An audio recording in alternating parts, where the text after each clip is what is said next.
Good evening everyone. Welcome to target alert YouTube channel. इस चैनल के माध्यम से जो भी गवर्नमेंट और प्राइवेट वैकेंसी आती है उसे आसान भाषा में शॉर्ट में बताने का प्रयास किया जाएगा। तो आज हम लोग डिस्कस करेंगे एसएससी स्टाफ सिलेक्शन कमीशन के द्वारा आया हुआ वैकेंसी, जिसमें कांस्टेबल जीडी, सीएपीएफ के माध्यम सीएपीएफ बोलते हैं, है ना, और एसएसएफ राइफलमैन जीडी इन असम राइफल एग्जामिनेशन 2026 इस टाइप की इसका नोटिस आया हुआ है। तो हम लोग इसमें मेन पॉइंट को इस वीडियो के माध्यम से मैं आप लोग को बताने का प्रयास करूँगा, ताकि जो भी कैंडिडेट है उस तक जो नोटिफिकेशन का डिटेल है वो पहुँच सके। पहला चीज़, हम लोग कोई भी वैकेंसी आता है तो उसका हम लोग ऑनलाइन फॉर्म कब से कब तक है वो देखते हैं। तो यहाँ पर देखिए, last date for submission of online application form वो है 1 दिसंबर से लेकर 31 दिसंबर 2025। मतलब ये दिसंबर का पूरा मंथ जो है इसका ऑनलाइन एप्लीकेशन फॉर्म का सबमिशन का लास्ट डेट है। और इसी में हम लोग देखे जाए तो ऑनलाइन एप्लीकेशन का जो रिसिप्ट आप लोग को रिसीव करना है वो 31 दिसंबर तक ही लास्ट है। उसके बाद ऑनलाइन एप्लीकेशन फॉर्म का कुछ भी चीज़ आप नहीं कर पाएंगे, ठीक है। लेकिन इन केस अगर कोई आप ऑनलाइन पेमेंट नहीं किए हैं तो वो एक दिन और आपको बढ़ाया गया और 1 जनवरी 2026 उसका लास्ट डेट है, ठीक है, ऑनलाइन फ़ीस का। वैसे तो आप ऑनलाइन फ़ीस जब भी फॉर्म फिलअप करेंगे तब भी आप उसमें पेड कर सकते हैं, लेकिन इनकेस आप नहीं किए हैं और आप बाद में करना चाह रहे हैं तो एक चीज़ याद रखिएगा कि 1 जनवरी 2026 आपका लास्ट डेट ऑनलाइन फ़ीस का पेड करने का है, ठीक है।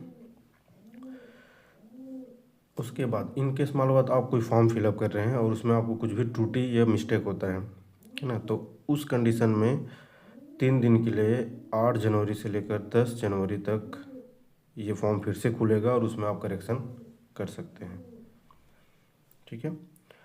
और इसके लिए सीबीटी एग्ज़ाम होता है। सीबीटी का मतलब होता है कंप्यूटर बेस्ड एग्ज़ाम, जिसमें ऑप्शनल क्वेश्चन रहता है, 4 से 5 उसमें ऑप्शन रहता है जिसको आपको क्लिक करके इस एग्ज़ाम को देना होता है कंप्यूटर के थ्रू।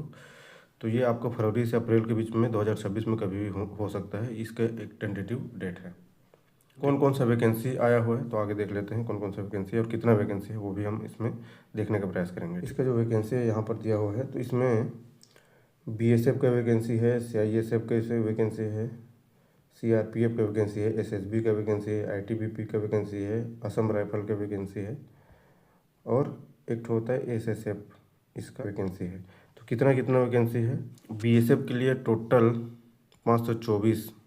इसमें मेल और फीमेल के लिए अलग अलग कैटेगराइज किया हुआ है। तो जो मेल के लिए है वो 524 वैकेंसी है और फीमेल के लिए 92 वैकेंसी। इस प्रकार टोटल 616 वैकेंसी इसमें बीएसएफ के लिए है, ठीक है। सीआईएसएफ के लिए टोटल 13,135 जो कि मेल के लिए है, 627 फीमेल के लिए है, तो 14,595 इसका वैकेंसी हो गया। सीआरपीएफ के लिए 5366 मेल के लिए है, 124 फीमेल के लिए है, तो 5490 इसका टोटल वैकेंसी है। एसएसबी के लिए 1764 है। तो इसमें एसएसबी के लिए एक चीज़ ध्यान रखिएगा, फीमेल के लिए कोई भी वैकेंसी नहीं, तो 1764 का टोटल वैकेंसी आया हुआ है। आईटीबीपी के लिए मेल के लिए है 1099, फीमेल के लिए 194, तो टोटल 1293 वैकेंसी। उसी प्रकार असम राइफल के लिए 1564 मेल के लिए है, फीमेल के लिए 150 है, तो टोटल 1706 वैकेंसी यहाँ पर है, ठीक है। जब में देखे जाए तो मेल के लिए 23 वैकेंसी है और फीमेल के लिए कोई भी वैकेंसी यहाँ पर नहीं है, ठीक है। फीमेल के लिए कोई वैकेंसी नहीं, तो टोटल यहाँ पर 23 वैकेंसी है। अब देखिए, ये तो टोटल वैकेंसी में बता दी। इसमें बहुत सारे फिर से कैटेगरी के हिसाब से इसको फिर से डिवाइड किया गया है। तो एससी के लिए अलग है, एसटी के लिए अलग है, ओबीसी के लिए अलग है, ईडब्ल्यूएस के लिए अलग है और जनरल के लिए अलग है। तो इसका पीडीएफ और ये तो फिर इसका इमेज के माध्यम से आप देखने का प्रयास करेंगे, क्योंकि अगर तो मैं एक एक चीज़ को बताऊंगा तो वीडियो लंबा हो जाएगा। तो थोड़ा अच्छा सेक्शन और एज क्राइटेरिया क्या क्या है वो हम थोड़ा सा देखने का प्रयास करते हैं, ठीक है। तो सबसे मेन चीज़ होना चाहिए कि जो भी कैंडिडेट होता है वो 18 से 23 साल के बीच में होना चाहिए, ठीक है। 18 से 23 साल के बीच में होना चाहिए। मतलब 1/1/2026 मतलब 1 जनवरी 2026 तक उसका जो एज है वो 18 से 23 साल के बीच में होना चाहिए। ठीक है।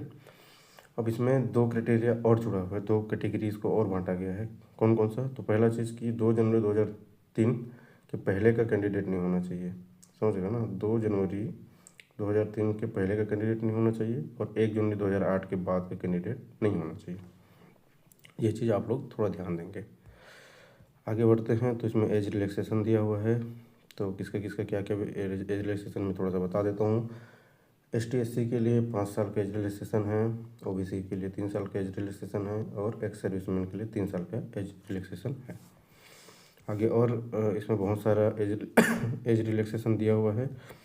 84 का जो राइट हुआ था, राइट मतलब होता है दंगा, 1984 में जो भी दंगा हुआ था, है ना, तो उस दंगा में अगर कोई जो कैंडिडेट अभी फॉर्म फिलअप कर रहे हैं उसमें वो डिपेंडेंट है। इसका कहने का मतलब ये है कि उसमें अगर कोई आपका पिताजी है ना, पिताजी है ना, और ये तो फिर फैमिली का कोई भी मेंबर है और कोई उसमें आपका एक्सपायर किया हुआ है तो उस कंडीशन में आपको एज रिलैक्सेशन दिया जाएगा।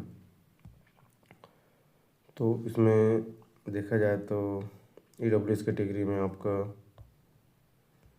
ये जो EWS कैटेगरी है इसमें 5 साल का और OBC के लिए 8 साल का, ST/SC के लिए 10 साल पर सेंटर दिया हुआ है। कहाँ कहाँ आप अपना सेंटर चूज़ कर सकते हैं। तो बहुत सारा सेंटर है, इसमें आप अपने हिसाब से आपको जहाँ नज़दीक पड़ता है वो आपको चूज़ करना होगा। ये सेंट्रल रीजन का है ना, ये ईस्टर्न रीजन का है, ये ईस्टर्न रीजन का हो गया, और ये कर्नाटक एंड केरला रीजन का हो गया। ठीक है। और ये मध्य प्रदेश, सबका अलग अलग। मध्य प्रदेश रीजन का ये नॉर्थ ईस्टर्न रीजन का होता है ना, नॉर्थर्न रीजन का है। तो ये आप लोग अपना चेक कर लीजिएगा। ठीक है। नॉर्थ वेस्टर्न रीजन यहाँ पर दिया हुआ है, साउथ वेस्टर्न रीजन यहाँ पर दिया हुआ है। तो ये आप लोग अपने हिसाब से जहाँ जहाँ आपको सुविधा पड़ता है उसके हिसाब से आप लोग चेक कर लीजिएगा। ये वेस्टर्न रीजन है ना। कंप्यूटर बेस्ड टेस्ट जो होगा वो उसके लिए क्या क्या होगा, तो सबसे पहले देखिए कि जनरल इंटेलिजेंस एंड रीजनिंग जो कि 20 नंबर ऑफ क्वेश्चन 20 रहेगा, 40 मार्क्स का रहेगा। मतलब एक जो क्वेश्चन रहेगा उसके पीछे 2 नंबर आपको मिलेगा। ठीक है। उसी प्रकार का general knowledge and general awareness का 20 क्वेश्चन रहेगा, 40 नंबर का। और एलिमेंट्री मैथमेटिक्स मतलब मैथमेटिक्स आपको बात बोल सकते हैं, वो 20 क्वेश्चन रहेगा, 40 नंबर का। और इंग्लिश एंड हिंदी जो 20 क्वेश्चन 40 नंबर का, टोटल 60 मिनट का आपको समय मिलेगा। ये आपको उसका सिलेबस दिया हुआ है, जैसे जनरल इंटेलिजेंस एंड रीजनिंग का सिलेबस ये पूरा दिया हुआ है। आप अच्छे से इसको डिटेल पढ़ लीजिएगा अपने हिसाब से। ये general knowledge and general awareness का है, ये एलिमेंट्री मैथमेटिक्स का है,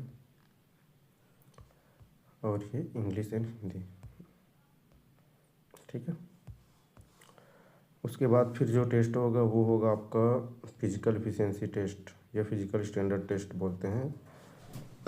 ये फिजिकल आप पास कर लेंगे। उसके बाद आपका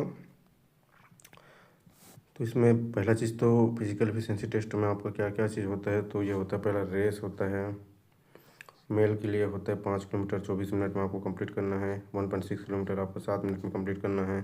फीमेल के लिए 1.6 किलोमीटर 8 मिनट में कंप्लीट करना है। 800 मीटर 5 मिनट में कंप्लीट करना है। तो ये इस टाइप का इसका एक स्क्रूटनी ये बोल सकते हैं कि एक स्क्रीनिंग मेथड होता है। इसमें आप कंप्लीट कर लेंगे तो आप फिजिकल पास हो जाएंगे। ठीक है। उसके बाद इसमें हाइट वगैरह भी है, तो मेल के लिए 170 सेंटीमीटर, फीमेल के लिए 157 सेंटीमीटर, ये सब हाइट क्राइटेरिया है। ठीक है। और हाइट में भी कुछ कुछ रिलैक्सेशन मिलता है जो यहाँ पर दिया हुआ है ना। तो इसको भी आप थोड़ा सा ध्यान रखिएगा, अलग अलग स्टेट के हिसाब से उसका और अलग अलग पोस्ट के हिसाब से उसका हाइट का रिलेशन मिला हुआ है, ठीक है। चेस्ट में है, बिना आपको मेल कैटेगरी है, अगर कोई आप मेल कैंडिडेट है तो आप बिना एक्सपांड किए 40 सेंटीमीटर और एक्सपांड करने के बाद 5 सेंटीमीटर बढ़ना चाहिए, ये आपका मेल का है, ठीक है। और इसमें भी कुछ कुछ आपका रिलेशन एफिशिएंसी टेस्ट कंप्लीट कर लेंगे तो आपका मेडिकल एग्जामिनेशन होगा और लास्ट में आपका डॉक्यूमेंट वेरिफिकेशन होगा। तो इस जब डॉक्यूमेंट वेरिफिकेशन में भी आप सक्सेस हो जाएंगे तो आपका सिलेक्शन कंप्लीट हो जाएगा, ठीक है।